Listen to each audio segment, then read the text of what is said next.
Hey everyone, welcome back to my channel. Today's video is going to be a bit different.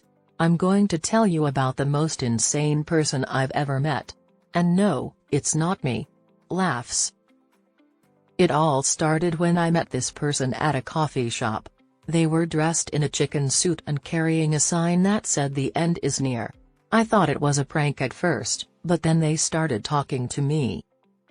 They were talking about aliens, conspiracy theories, and how the government is watching us through our phones. It was like listening to a madman. Host, I tried to leave, but they followed me. They kept talking, even when I said I had to go. They even gave me a flyer for their end of the world rally. I didn't go, by the way. So, yeah, that was the most insane person I've ever met.